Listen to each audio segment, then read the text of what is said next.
Welcome everyone, I'm Roland Bleicher. I'd like to welcome you to this visual politics seminar.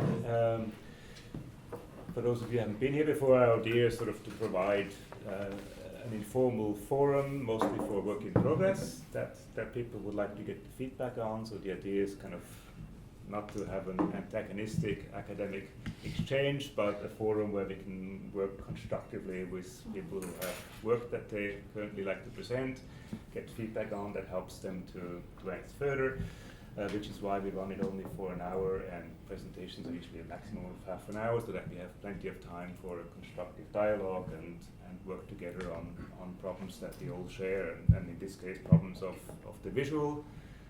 Many of us come from very different sort of scholarly backgrounds, academic backgrounds, and the idea is to explore the visuals across these academic disciplines in ways that we usually don't.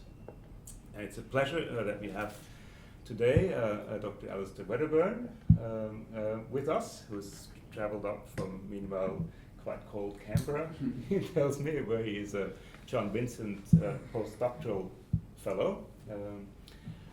Alister has his PhD from King's College in London, and he already has a very impressive sort of publication track record out, including some amazing sort of articles, one in EJR and one in Millennium, that really, I think, show how in international relations there's some wonderful interdisciplinary cutting-edge work being done across a range of different disciplines. And he draws on the aesthetic, on the visual, but also on practice of resistance that we find in comics, in popular culture. So I think a very exciting cross-disciplinary kind of approach to international politics, which when I started working in international politics, that didn't exist at all. And it's wonderful to see that happening and being published in top outlets at the same time.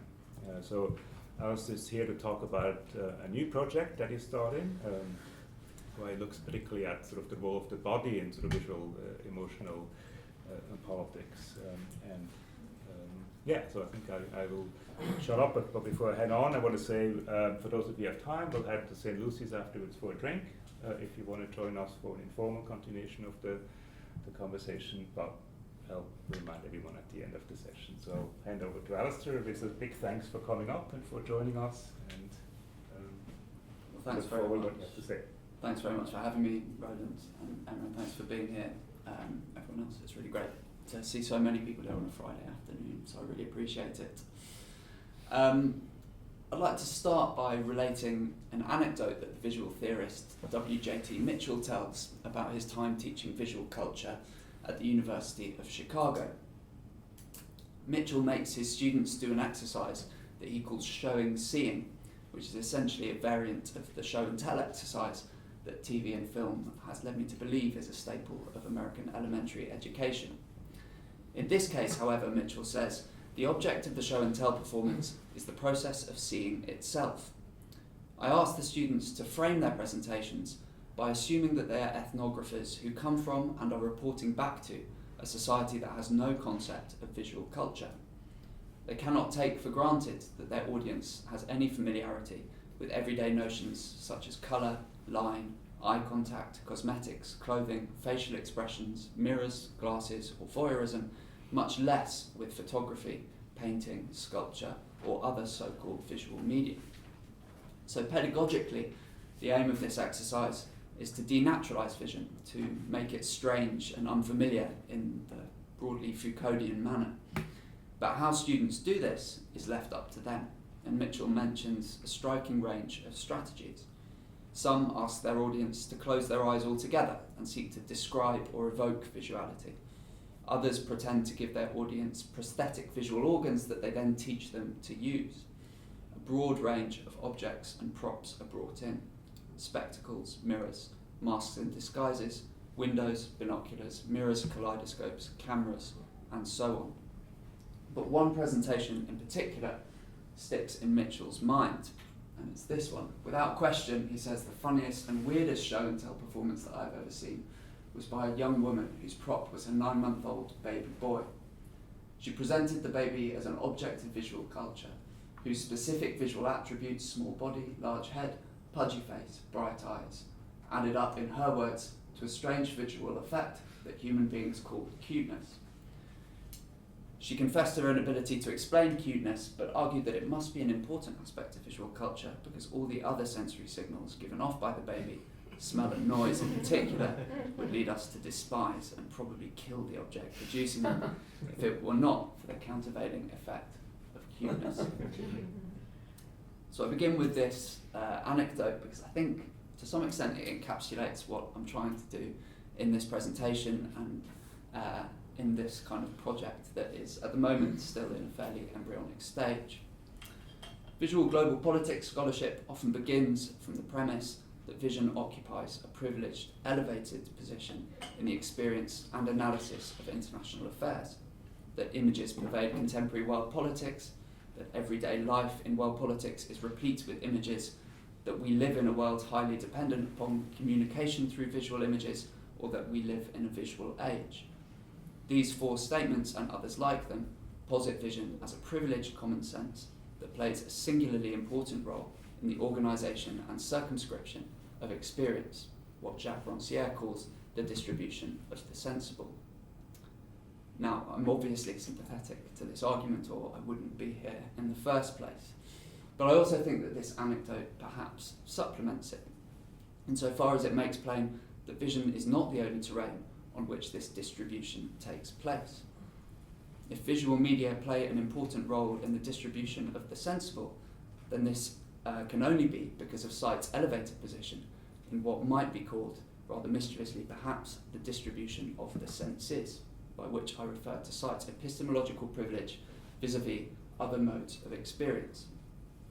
To show seeing in this way acknowledges and emphasises the constitutive importance of vision to everyday experience, but it also decenters it as merely one of the variety of discordant faculties of which that experience consists.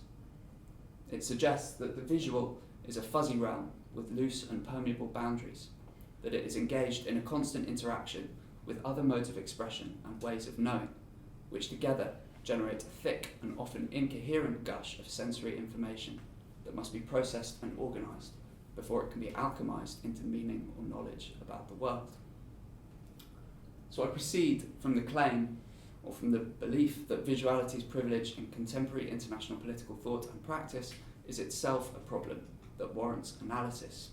So how then is our visual age implemented and enforced?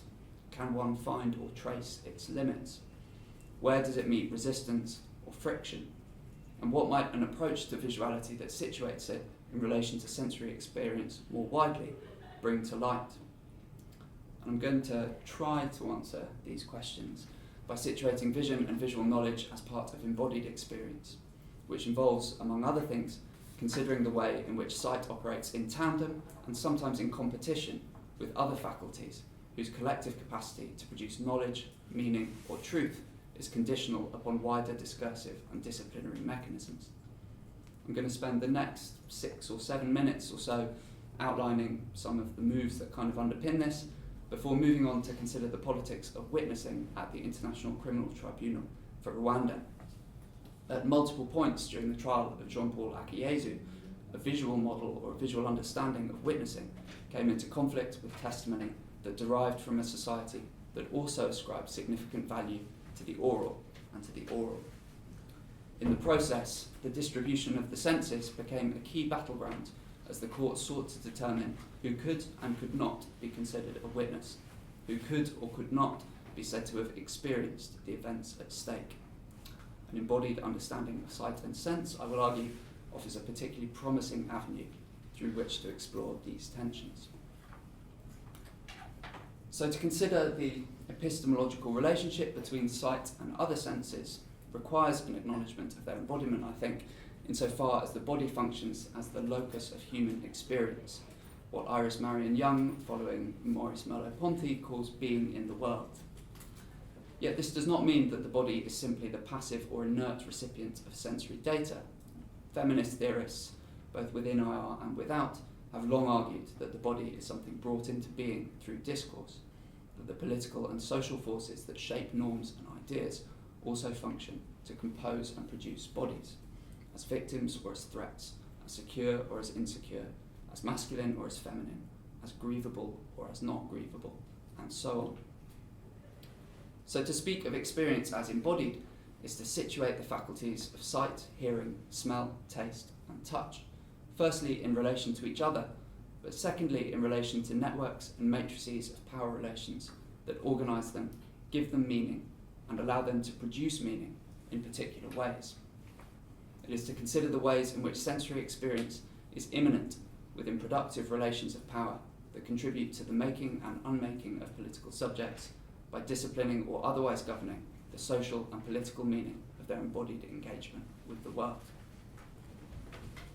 One can identify a recognition of this relationship between sensory experience, political subjectivity, and the body in the detention and interrogation practices characteristic of the so-called black sites that have distinguished the ongoing war on terror.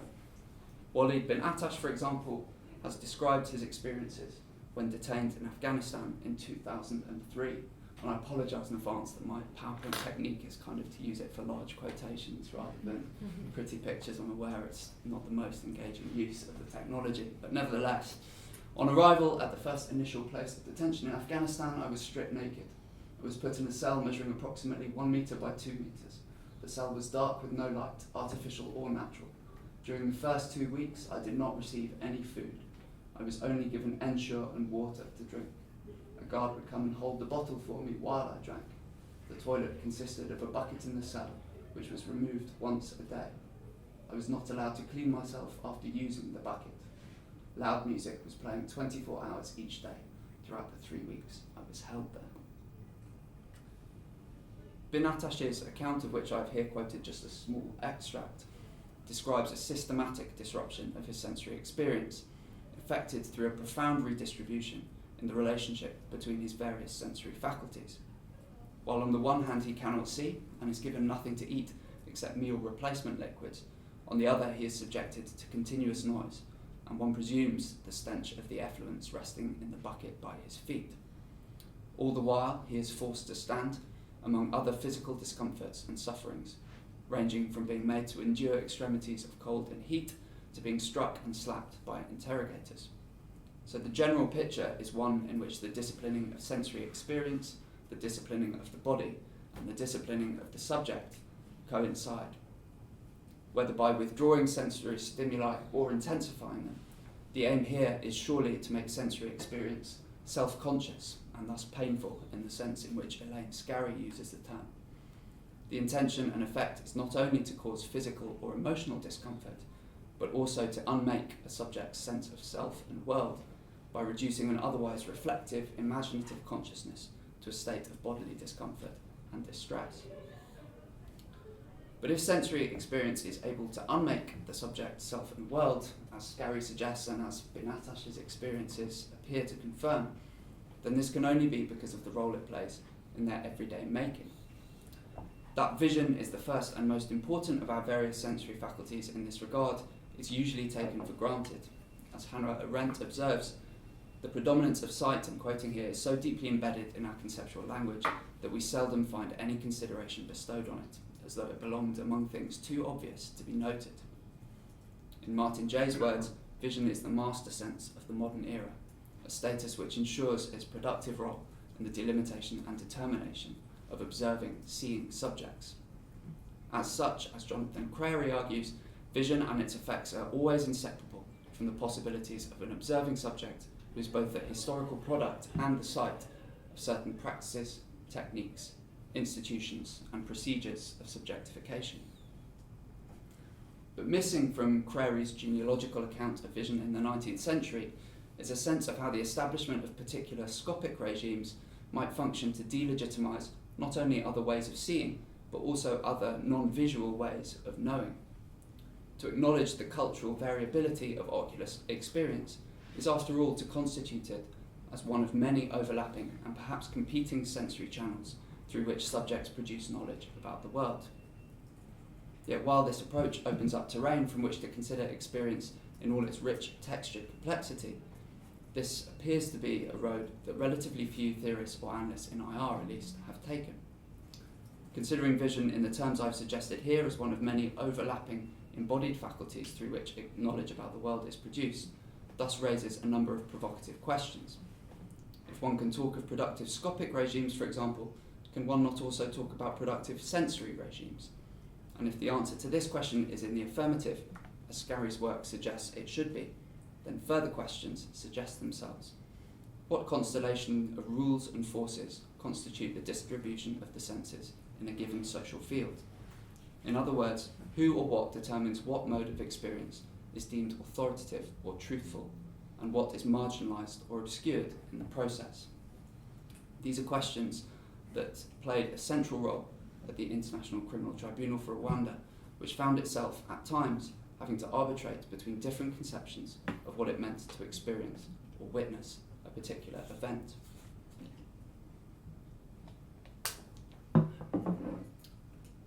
To proclaim that a subject is a witness is to assert her right authoritatively to participate in the social construction of reality. To make that claim, one must first determine that what the witness knows is worth knowing and that she is well placed to know it, in addition to accepting as legitimate the kind of knowledge that she possesses. So to establish what does and does not count as an act of witnessing requires, among other things, establishing a distribution of the senses that can determine what type of experience is truthful and what can be discarded as unreliable or misleading.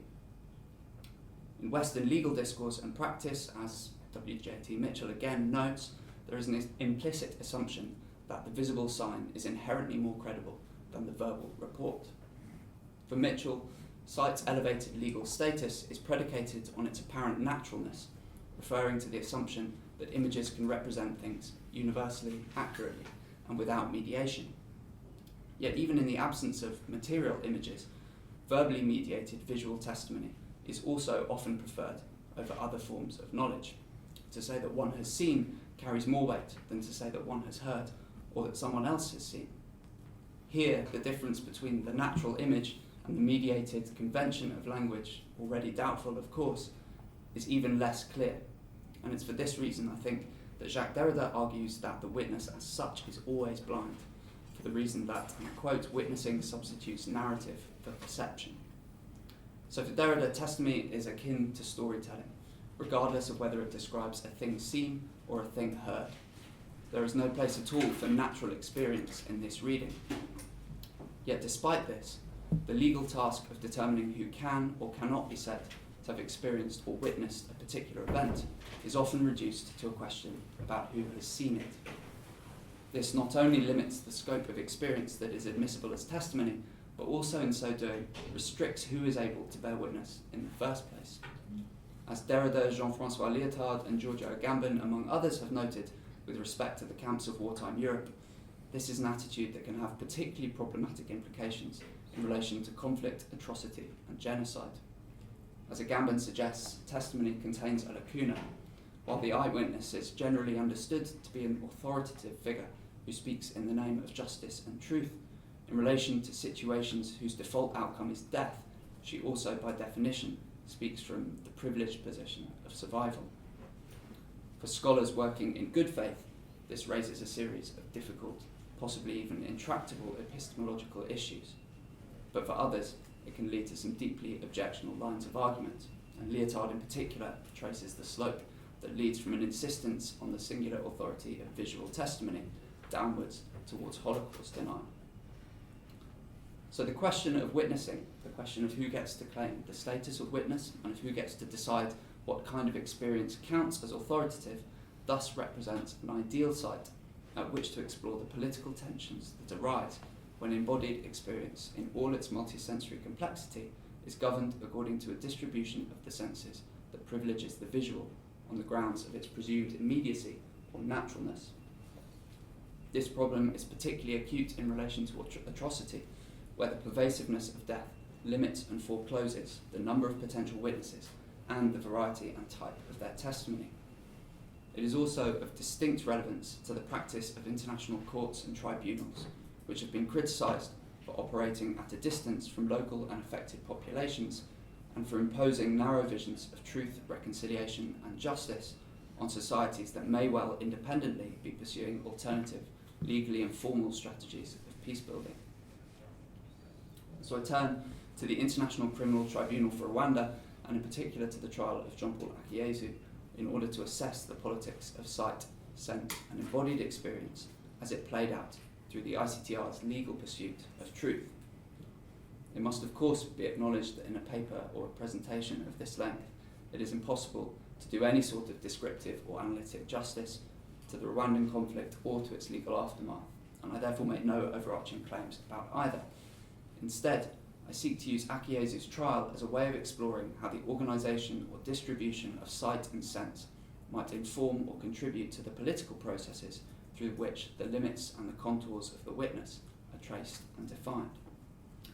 Eugene McNamee broadly outlines the role that the witness played, or the witnesses played, in the court's proceedings. The lonely figure of the witness is the pivot around which everything in the courtroom revolves. Witnesses for the prosecution and the defence face the full rigour of the antagonistic battle for truth between the opposing legal professionals. They talk of genocide, of unspeakable events, and are routinely accused of lying. They are pressed to provide details that might illustrate the context in which the event they claim to have witnessed occurred. Was the car that arrived green or blue? Was the soldier carrying a rifle or a pistol? Was the girl wearing a headdress or not? Did the speaker say kill all the Tutsis or kill all the traitors? As if memory were a computer file, waiting to be accessed, detailed, unchanging, incorruptible. McNamee identifies that witnesses were caught in the crosshairs of an antagonistic battle for truth. Yet what was at stake in this battle, often at least, was not so much a question of arbitration between competing narratives, so much as it was a question of arbitration between different modes of experience and different ways of knowing. Towards the beginning of the trial, the court emphasised that, and I quote, the distinction between what a witness saw and what he heard has very serious implications for us, because in this courtroom we have to carefully distinguish between direct testimony and indirect testimony. In so doing, the court established two equivalences that between them reproduce the distribution of the senses that Mitchell identifies as characteristic of legal discourse. The first between natural, authoritative, direct testimony and vision, and the second between unreliable, mediated, indirect testimony and oral communication. Effecting this distribution in practice, however, was much more challenging. There were few primary documents with which the court could work, and very little photographic or video images of the alleged crimes at all. Instead, the court had to rely either on verbal accounts or on images that, for example, this one, depicted alleged crime scenes several years after the events under scrutiny. So this made the distinction between direct and indirect testimony and the mapping of this onto visual and non-visual knowledge very difficult to sustain, a problem inevitably exacerbated by the significant psychological strain under which witnesses were inevitably put when relating their experiences. Yet, notwithstanding these problems, there are also cultural reasons why the distinction between seeing and hearing, through which the courts hoped to distinguish between the authoritative testimony of the witness and the undependable hearsay of the storyteller, proved difficult to implement and administer. In January 1997, towards the beginning of the trial, the prosecution called to the stand Dr. Matthias Ruzindana, a lecturer at the National University of Rwanda, in order to give testimony regarding the issues attendant upon the translation of witness reports made in Kinyarwanda, the local language, into French and English, and it's worth emphasising that the judges for the trial would have listened to the testimony in French and English rather than Kinyarwanda. He says, now I'm trying to explain that in our society, which is basically, a society going by oral tradition, in other words, it is a society which does not rely on print or the radio or television to know facts. Now, how do you know facts in fact? You would have to go back a little bit and see how information was channeled in our tradition. A saw or heard something, which he or she said to person B, who reported to person C, and so on. So Ruzindana's testimony here indicates a potential dissonance between the visual model of witnessing established by the ICTR and the oral tradition characteristic of the society it sought to represent. The distinction between direct visual testimony and indirect or mediated hearsay collapses if, as Ruzindana implies, those giving testimony come from a society or a culture in which this distinction has little meaning, a society in which the relationship between sight, sense and knowledge is organised and governed according to a different set of priorities and operational demands. Ruzindana goes on to outline the implications of this for the way in which testimony might be delivered and translated in the courtroom. Now, in this situation, the tendency is often not to question the source, because very often the source isn't there. You get it from D, who got it from C, who got it from B, who got it from A. But C will not tell to D how this information travelled. So the tendency will be to say, I heard this, or I saw this. So it isn't unusual for Rwandese to say, I saw an accident, when in fact, under cross-examination, you notice that he was not there. He didn't see it. But I have to be specific again here. It does not mean that when a Rwandese says, I have seen an accident, that he is lying. What he is saying is something like, I am reporting the event, okay? This is what happened. Now, this testimony opened up the relationship between sight and sense as a key battleground upon which the court's antagonistic battle for truth was played out. Akiezu's defence team in particular leapt upon this apparent cultural ambiguity between heard and seen experience as a way to discredit or delegitimise the Rwandans who took to the stand. Their cross-examinations were often defined by an aggressive line of questioning that sought to expose and exploit the apparent disparity between the court's exacting standards and the more flexible sensory language of the witnesses. Consider the following exchange between defence lawyer Nicolas Tiange and witness Q, initially called by the prosecution to testify about Akiezu's role in 3 killings at the commune of Musambira on April the 19th, 1994. Oh, that's very long, isn't it? Sorry about that. You mean you didn't see the Toyota yourself? No, I did not see it. So you never saw the Toyota car. How come you affirm that you saw in the back seat a man hiding, and you observed that he didn't have his hands tied up behind the back? I said that because I heard it being said by those people who had seen what happened. You didn't hear, mister. You said that you saw yourself. I will quote to you what you said. You said, at this moment I saw in the back seat that a man was lying down. I noticed that he had his hands tied behind his back. No, I heard it being said. In your statement in front of the prosecution, you even gave the colour of the car. You said the Toyota car was red? Yes, I heard this being said. In other words, all what you told the prosecution was what you had heard. There are some things that I saw myself, and other things that I heard being said by those people who had seen those things. Well, there are many things that you didn't see yourself, because you didn't see the car yourself. What I saw is what I told you what had happened in the house, but regarding the car, I heard of it. I was told. The defence wishes to take note of these 2 contradictions, Your Honour. So the ambiguity between seeing and hearing that Ruzindana identifies becomes, in this exchange and others, a way of casting aspersions on the legitimacy or reliability of those called to the stand. Those who do not offer visual testimony have offered no testimony at all by the exacting standards of the court, of course, according to Tiange at least. And yet those who do offer visual testimony are subject to suspicion, considered to have a cultural predilection to mislead that must be discovered and exposed. Crucially, however, the defence sought to use instances like these as a way of delegitimising the testimony of all witnesses. The argument goes something like this. If Rwandans sometimes say they have seen something when in fact they have merely been told about it, then how can we trust any Rwandan truly to bear witness? How can we confirm that their testimony is indeed direct, authoritative and natural? In his closing statement, and I'm pretty sure this is the last one, I'm sorry, Tiange said, or argued that, anybody versed with criminal trials, even in ordinary law cases, knows that human testimony is very fragile. But what can we say as concerns Rwanda, i.e. Rwanda specifically? As concerns Rwanda, the prosecution here quoted an expert who enlightened us by telling us that the Rwandese answers questions in an indirect manner that is very torturous.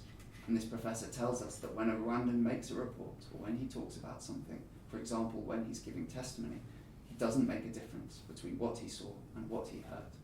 In general, this linguist concluded that it is not unusual for a Rwandan to say, I saw this thing, when in fact, he did not.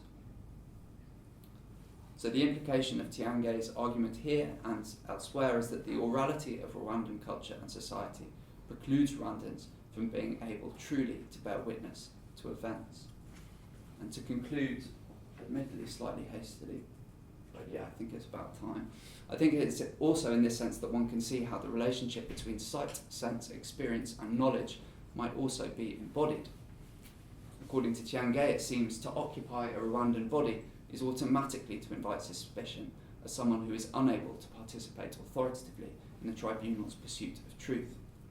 The intended effect of this move, one assumes, was to discipline who could, or more accurately could not, claim to have witnessed the events under scrutiny. It is to effect a particular distribution of the senses, predicated on the primacy of sight, to which all experience must conform. It is to be considered authoritative or reliable, an effect of which is to produce or to attempt to produce a particular body, in this case, a black African body speaking in an African language, as inconstant and undependable, as a storyteller rather than a witness. And I'll leave it there. Thank you very much for listening.